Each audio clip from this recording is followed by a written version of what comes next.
In this video, we're going to look at permutations and probability, and we're going to do that by looking through some examples. So let's start with this example here. Sean wants to display his trophies. He has 10 trophies, but his shelf can only hold 7 trophies at a time, all in a line.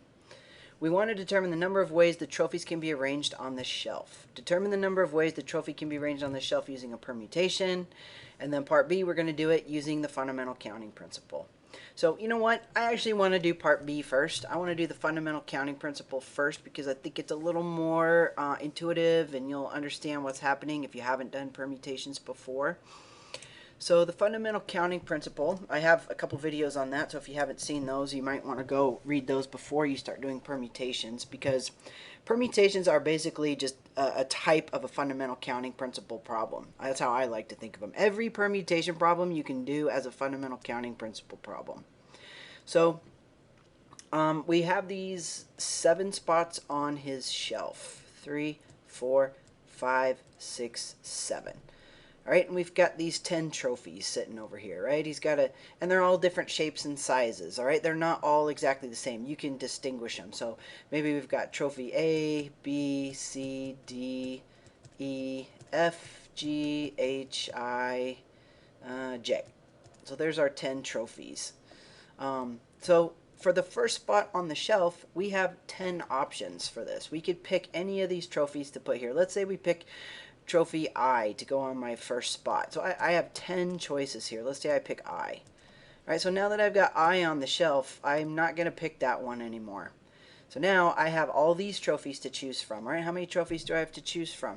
I have 9, right? I got 9 trophies to choose from my second spot on my shelf. So let's say I pick trophy E. Great. Now E's not there anymore. So now I got to pick, and you can see what's happening here, right? Let's do one more. Okay, so what do you want to pick for the third spot? How many choices do we have? We've got 8 choices left. And let's say we pick D. Okay, so we're going to put D up on the shelf here. And you can see what's going to happen. And now I've got 7 choices. Let's say I pick G.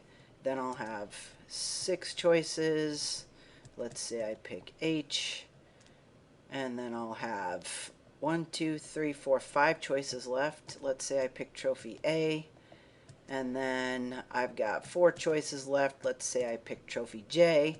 And then B, C, and F are just going to have to go in the closet, right? Got to put them away somewhere. I just don't have room on my shelf. So if I multiply these together, that's going to tell me the number of possible ways that I can arrange this on my shelf. All these trophies on my shelf. Let's see if I can squeeze this in here. So I got 10 times 9 times 8 times 7 times 6 times 5 times 4. Is that where we left off? Yep. Equals 604,800 possible ways I could arrange 7 of my 10 trophies on a shelf. This arrangement right here is one of those 604,800 possible arrangements. If I asked you to list all the possible arrangements, you would be here for a long time, because you would have to list 604,799 more possibilities, because we've only listed one. Okay. Now, what this is called is a permutation. We're taking 10 objects, and we're permuting 7 of them. Sometimes, well, then we'll just leave it like that. Now, the formula for this, let me write down the formula, general formula, for n objects, permute or arrange r of them. The formula is n factorial divided by n minus r quantity factorial. Now let's see why this is that way. Okay, now if I was arranging all 10 of my trophies, that would be 10 times 9 all the way down to 1. That would be 10 factorial, right? If I was arranging all my trophies. But I'm not, right? I left out the 3 times 2 times 1. I didn't arrange those. I don't have room. n minus r factorial, that would be 10 minus 7 factorial. All right, if I use the formula, actually, let me write it up here. 10 factorial, 10 minus 7 factorial is 3 factorial. So what that 3 factorial, since dividing by this 3 factorial gets rid of these guys right here that I'm not arranging. All right, so if I do 10 factorial, I'm going to write this all out the first time, and then I won't do this in the future because there's a lot of writing, and you'll start to see the pattern. And I divide all that by 3 factorial. You can see what happens is these cancel. So what I'm left with is 10 times 9 times 8 times 7 times 6 times 4, which is exactly what we got when we did the fundamental counting principle. Okay?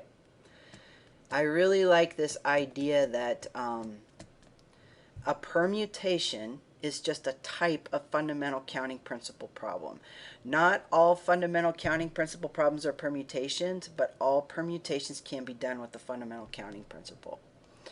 All right, let's look at a second example.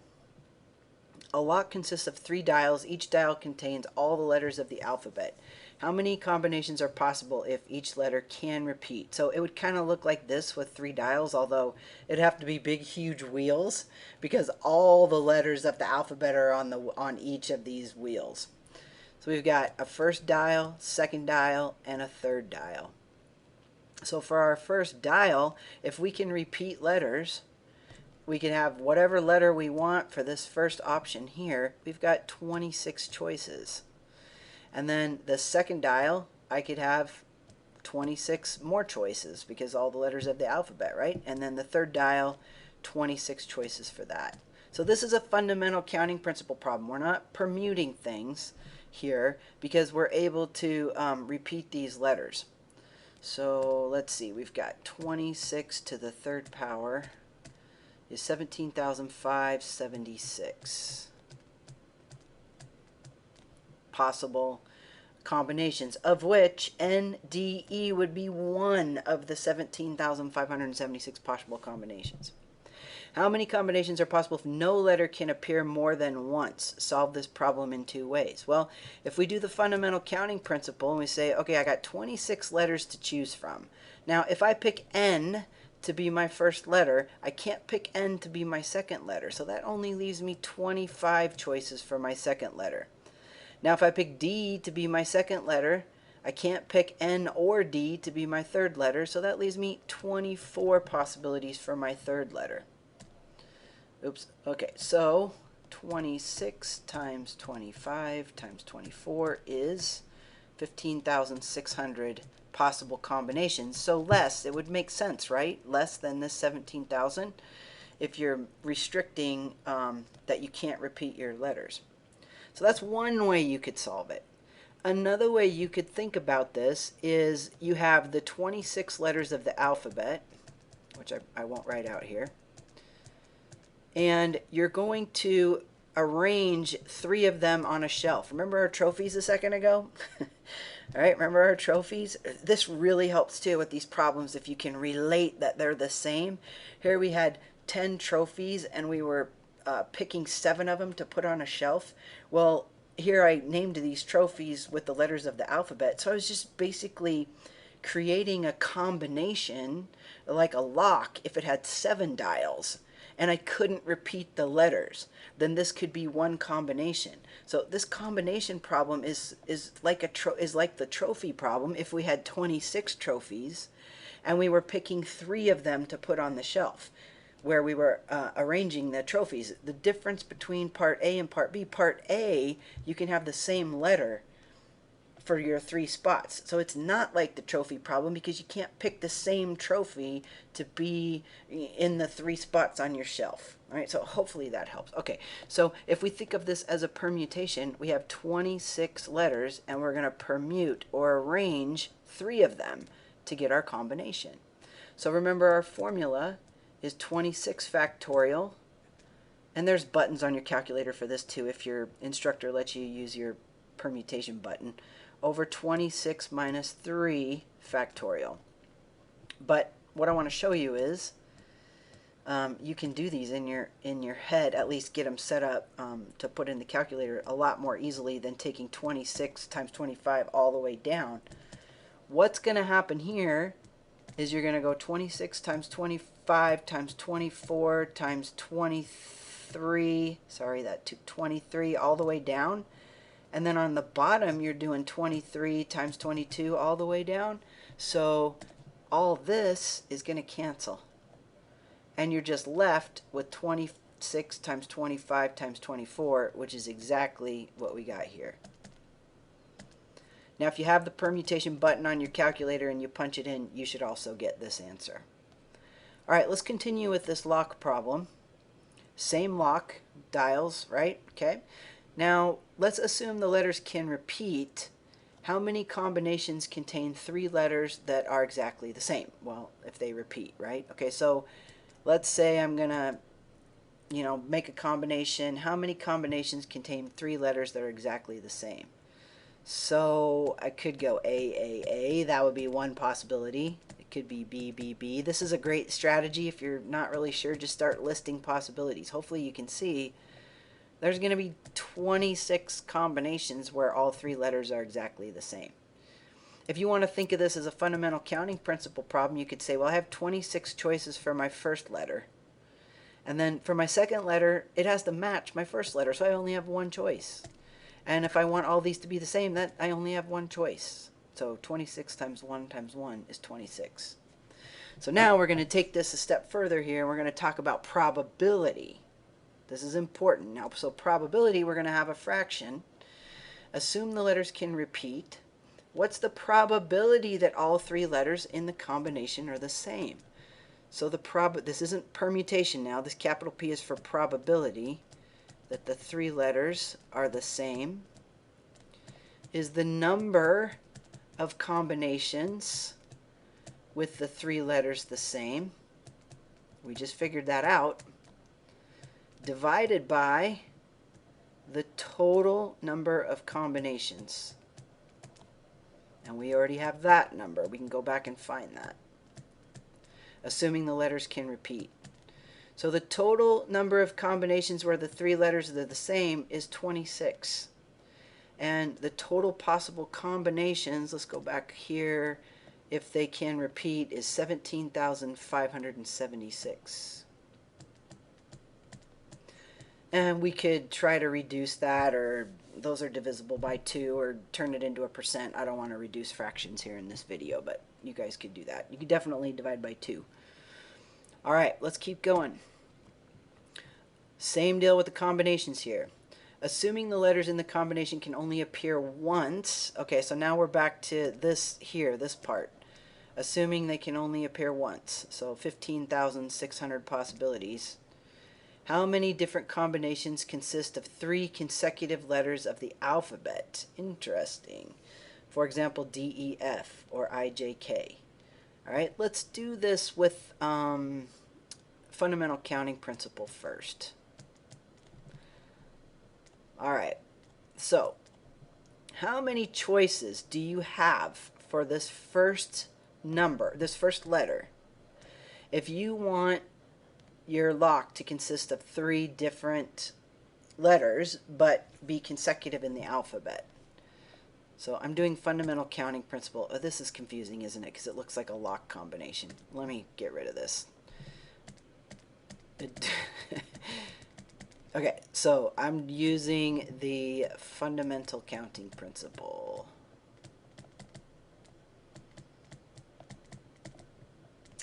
Well, I could pick A for my first, B, C, D. Let's look at the end of the alphabet. The end of the alphabet goes W, X, Y, Z, right?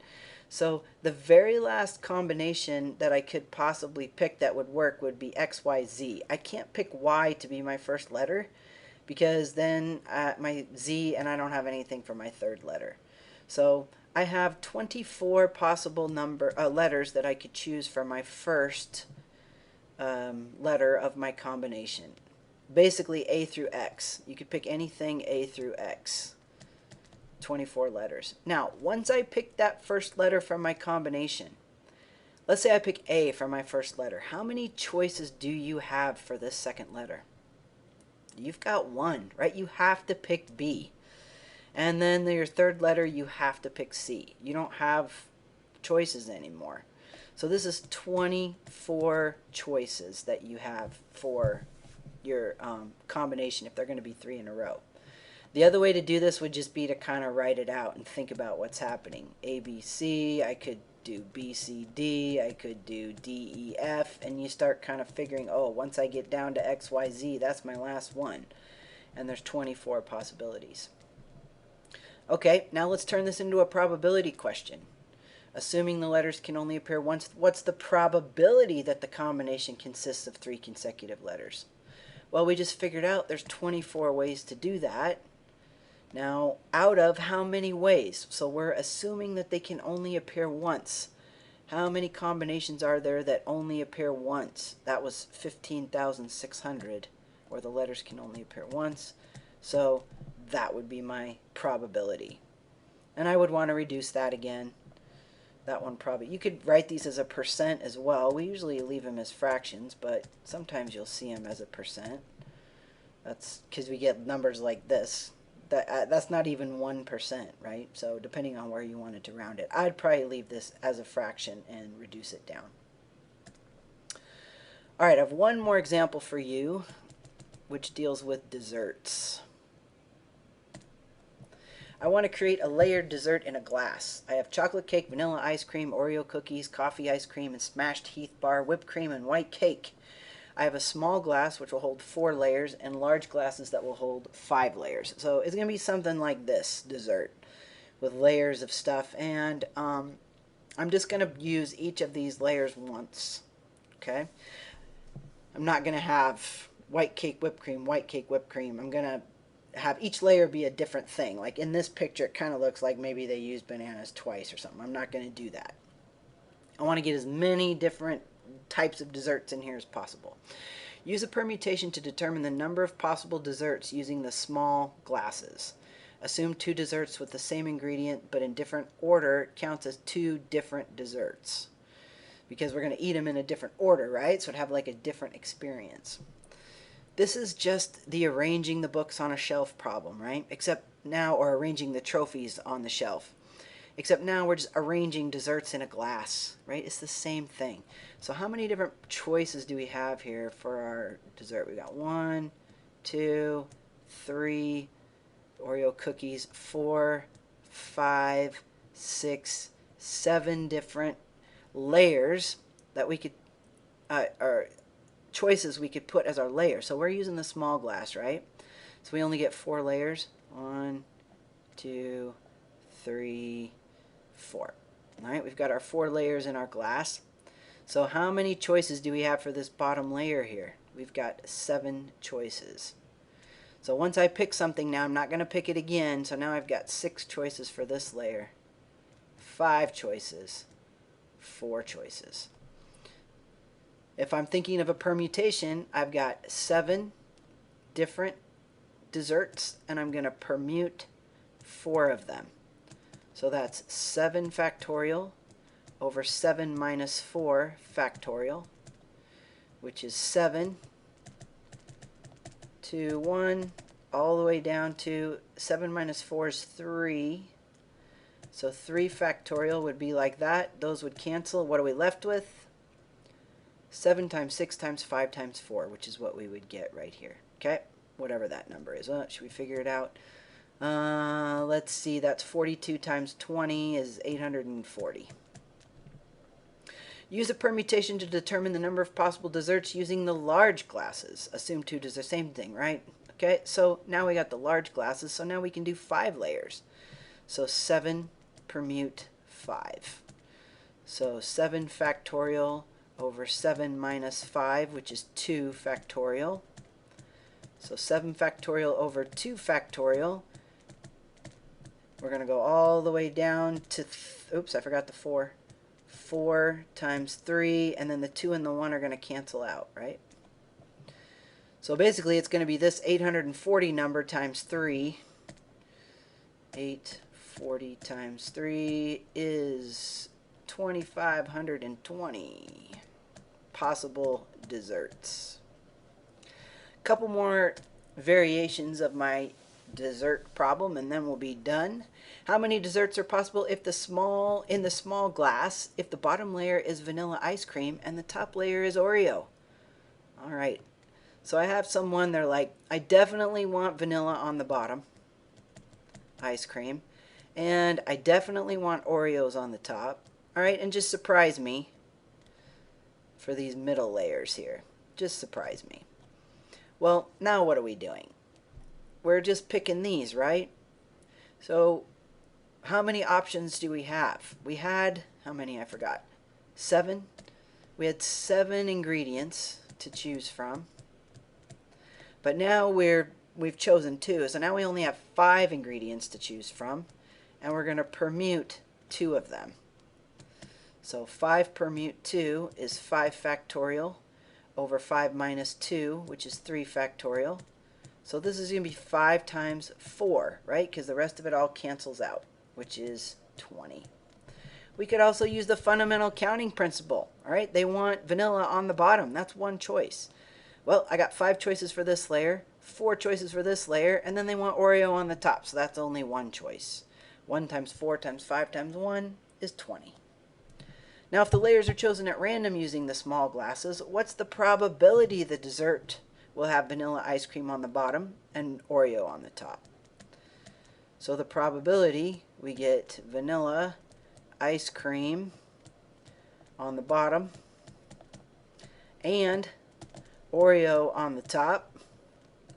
We should name this because that's a lot of writing. Oy, oy, oy. So that's the number of ways. Let's call this dessert yum. That's the number of ways we could get dessert yum divided by the total possible parfaits. Well, we've kind of already figured these things out, right? The number of ways to get dessert yum is 20. There's 20 of these possibilities divided by the total possible desserts in the small glass. Let's go back here. The total possible desserts in the small glass is 840. So of the 840 possibilities we could make in the small glass, only 20 of them will have vanilla ice cream on the bottom and Oreos on the top. So if we were to just totally do this at random with a spinner or something, or pulling names out of a hat, the probability that we would get vanilla ice cream on the bottom and Oreo on the top is 20 out of 840. We can reduce this one, which is 1 out of 42. All right, well, I hope this helps, and I hope you guys can see how counting is really important when you're doing probability problems, because when you're doing probability problems, what you're basically doing is 2 counting problems. You got to count how many possibilities for the numerator and how many possibilities for the denominator.